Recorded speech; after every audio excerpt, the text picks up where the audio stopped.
next, we are going to hear about the use of AR in outer space, how deep tech helps us on long-term space missions. This is going to be amazing. Please welcome to the stage from NASA, Carrie McGuire.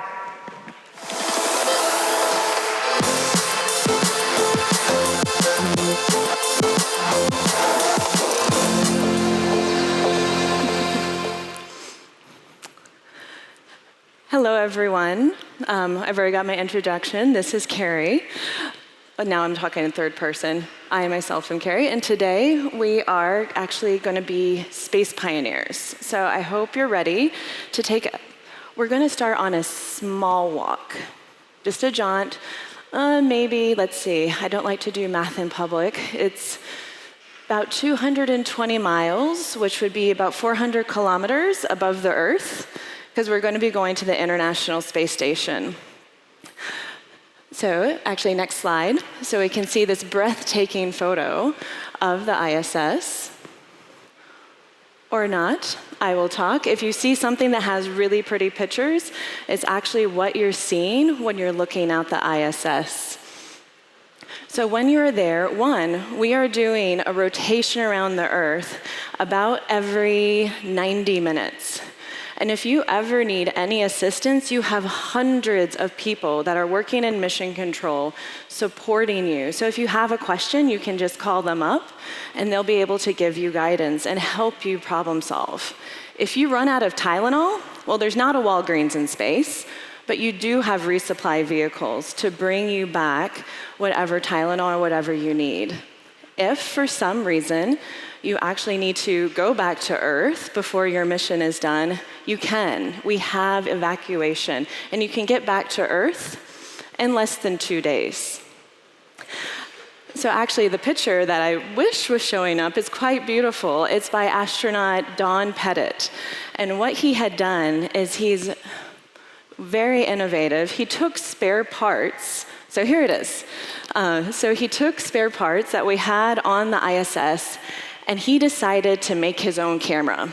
We have many wonderful cameras, and he decided to take his own because he wanted better time-lapse photography. So he just used spare parts and was able to create a camera that takes these beautiful photos. He didn't have to, but this mentality he had of just using what you have on your vehicle is... Oh, thank you. Now I have control. Now you can see the pretty pictures. So that mentality that he had is the mentality we have to have for the future. So we're going to take a slightly longer walk. And this time, we're going to be going to Mars. So as we are going to Mars and you are looking out your window, so before you could see Earth, you could see the weather, and it's just beautiful. It's one of the favorite things for the crew to do is actually to look at Earth. And now as you're going to Mars, you're starting to see it get smaller and smaller until it is just a little dot on the horizon. And you remember being able to evacuate, saying, I need to get back down to Earth? Now, at some point as we're traveling, there is no evacuation capability. Also remember that Tylenol that you ran out of, it's now just gone. And you have to be able to use whatever you have in your vehicle to be able to treat yourself. We are asking our crew member to be more autonomous than we have ever asked them to be before. And we cannot ask them, all those hundreds of people that were supporting them on the ground, there is no way that those crew members can do all the tasks the ground is doing for them. So we have to figure out what technologies we need to be designing to augment their knowledge. And so now we start to go to the big question we continue to be asking ourselves. Before we jump to the favorite place my engineers love to jump is the how and just designing it right away, it's the question of what. What is our problem space? What medical conditions are we going to treat? What medical conditions are we not going to treat? What tasks are we going to ask our crew to do? What do we need a machine to do? What is ground still going to do? Ground is still there. But when we're going to Mars, and at some point we are going to have a max of a 22-minute time delay, one way. If I have a medical case that I have to treat my patient now, I can't communicate to the ground saying, I have a problem. And 22 minutes later, what's your problem? You're going to have to be more autonomous. We need to be working with these subject matter experts that are on the ground, understanding how they make decisions and getting it into these technologies. And right now, we are being agnostic of what is the device. We want to know what is the information they need to be able to make these decisions in a timely manner, that we're not causing too much physical or mental workload on our crew, that they actually get to enjoy their time in space.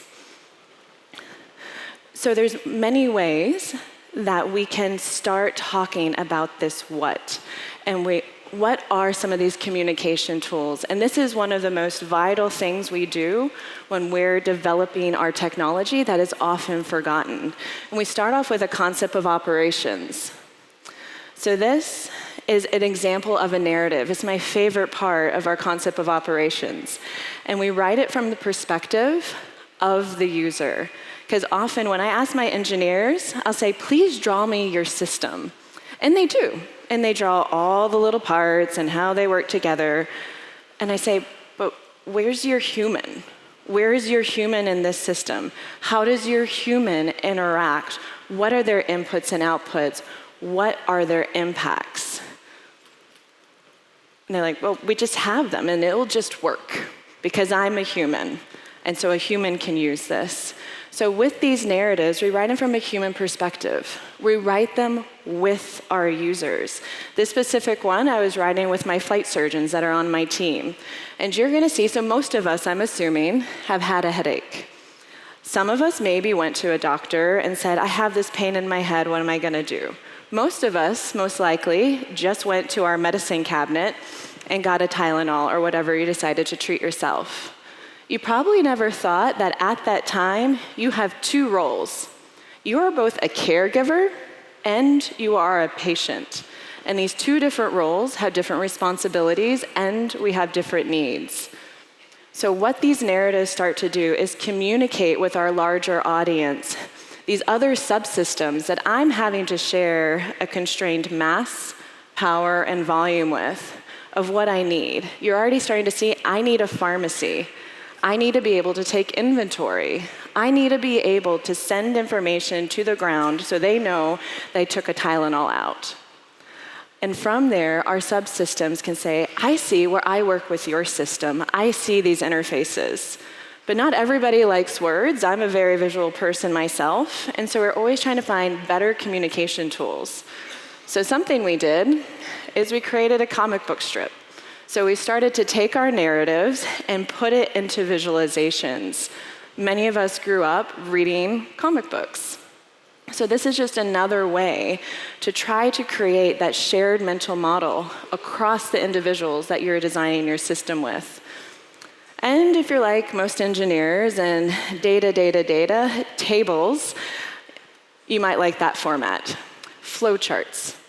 And so in here, we have different swim lanes for our different elements that make up our system.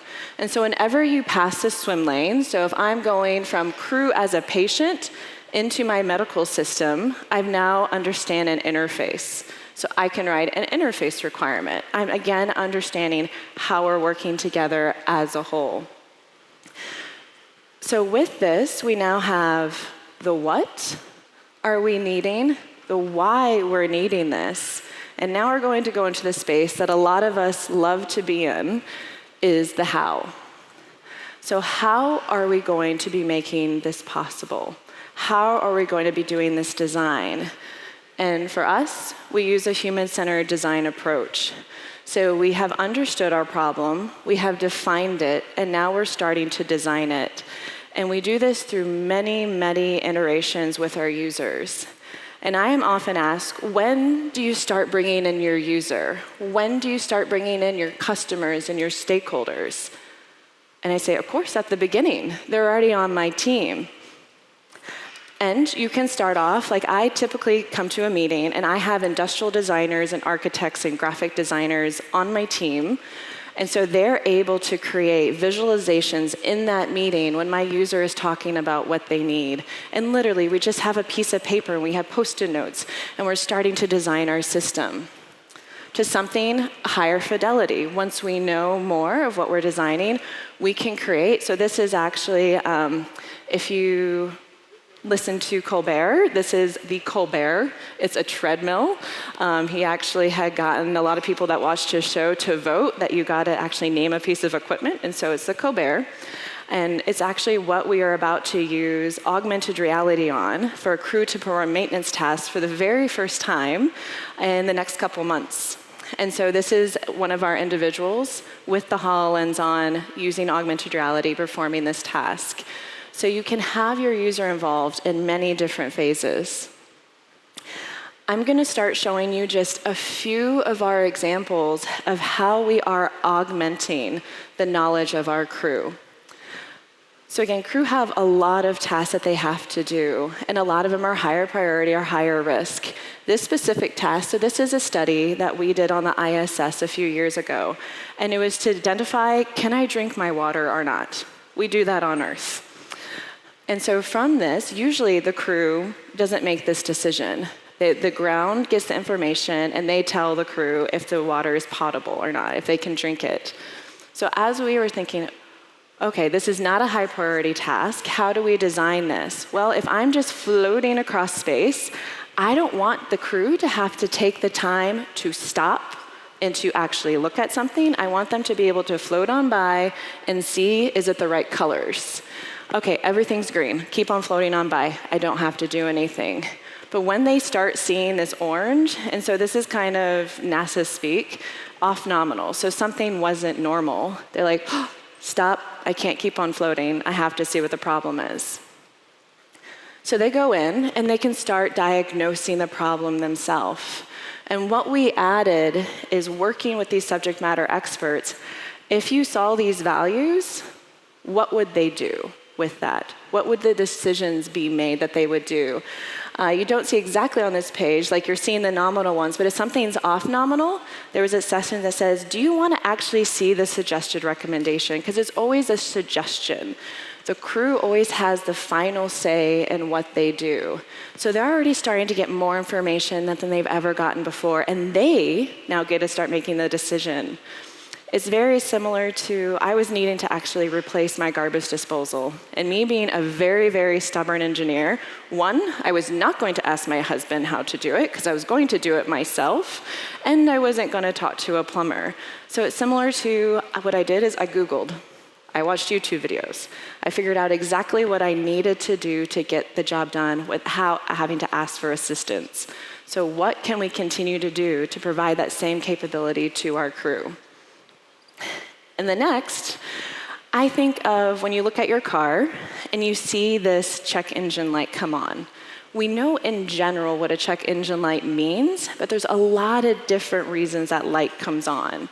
So if they were to look at TOCA, which is the Total Organic Carbon Analyzer, they would see these 4 little circles. And they're like, I don't know what 2 and 4 mean. So they call down to the ground, say, 2 and 4 is lit up. Let me know what I need to do. Maybe an hour and a half later, they'll call back the crew and say, this is what you need to do. Remembering we now have a 22-minute time delay. So they're not going to be calling back the crew in a timely manner. So with this, they can click on 2 and 4, and they already are seeing what they need to be doing. Now, these tabs were a success. We also designed tabs that we were overloading our crew with information. We were asking them to do stuff that they never needed to do, that the ground needed to do or a machine could do. And so we learned from that because we have in our design that we are constantly streaming data of what they are clicking on, how long it takes them to perform that task, so we can continue to improve our designs for the future. Our next one I'm going to be bringing up is a series of videos. So this is actually showing that augmented reality that I mentioned to you earlier. That is the first time the crew are going to be asked to use augmented reality to do a maintenance task, actually on board the International Space Station. And when they do this, it's not that we're saying we need augmented reality. We actually don't know. Just because something is beneficial on Earth or it works well on Earth may not mean it works well in space. What we're trying to understand is the type of information they need and how they like it presented. So we're starting off with seeing augmented reality. So in this case, let's see, it should start. Oh, I guess it's not playing the first one. It was just a video that showed up and showing them apply tape. So this one, so this is a direct overlay. Sometimes the crew wanted a direct overlay, show me specifically where my hands need to go and where I need to wiggle this thing. And so we had 3 levels of animation. We have hands, we have arrows, and we actually have a burst of color at the joint in which they need to be looking at. When we were designing this, we felt an expert that has done this task hundreds of times does not need to be told where their hands need to go. And so we put a generic box in. And I said, actually, even though I know where my hands need to go, it's a good positive confirmation for me that I still have it there. So our hypothesis going in of an expert and a novice might need a completely different display ended up to be false. And we were able to design a display that worked with both of them. Someone that has never been trained to do this task ever was able to perform the task with no errors in the time in which they are asked to perform their task, with also never having used a HoloLens before. So I've talked about the what, the why, and the how.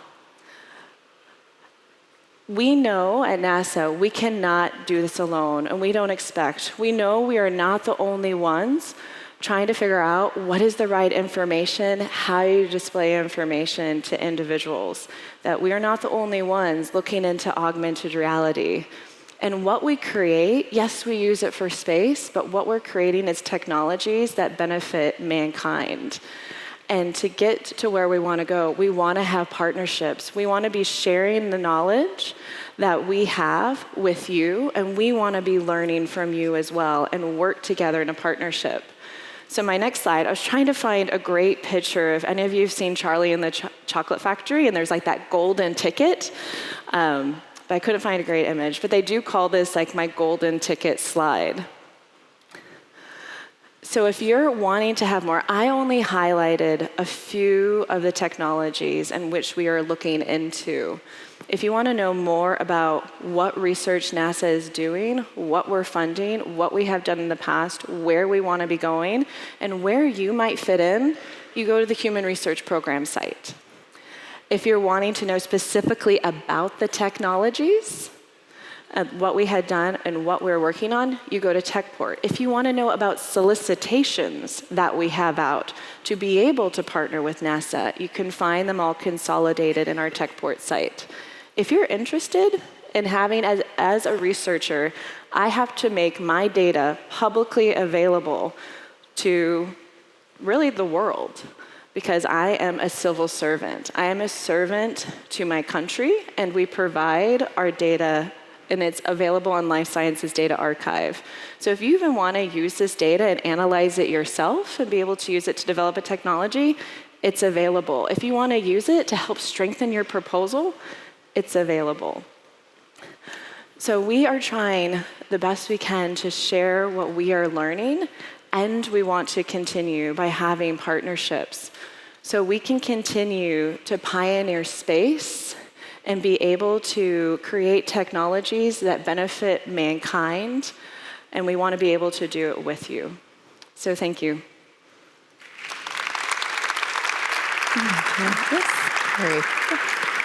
Super smart. So utterly convincing. All right, fantastic. So Carrie, we have a few Slido questions for you, two of which I'd like to mention here. So firstly, would you like to be augmented yourself, and if so, how? Well, I actually already have been, because I am a subject matter expert specifically in human factors. So I do sit down, and they have gotten my knowledge and put it in there, but how I like to be augmented in a way that makes the user, like, if a technology is good when you actually don't even think to yourself, this is a good technology. So I want to be able to provide my guidance and how you actually display and you look at the information without them even realizing. I don't want to be, oh, this is a really bad display, and just be thinking about that. Just be using it, and it's just effortless. And so I want to be kind of unseen. Unseen, effortless. Fantastic. So, second question. What are some ethical issues that you grapple with when it comes to augmenting humans? Some ethical. One of the areas, and I don't know if it's so much ethical, but it's actually something that we're measuring more and more, is the aspect of trust and also how we use data. So specifically with trust, our users are already trusting the technology in which we are developing, and they're trusting we have their best interest at heart, and being able to give them an indicator. Like, if we show them data and we know it's not 100% reliable, being able to communicate to them saying, this is about an 80%. And so we can show them saying, we're leaving the decision up to you. We don't want you to over-trust the technology. We don't want you to under-trust the technology. We don't want you to be over-reliant. We want you to know when you can use it and when you probably should maybe make the decision on your own instead of being over-reliant on the technology. So being able to measure someone's trust and make sure that they have the right level of trust in technology. Measuring trust. It's fantastic. Thank you so much, Carrie. Yeah, appreciate your time. Round of applause for Carrie. Thank you. Yeah, thank you.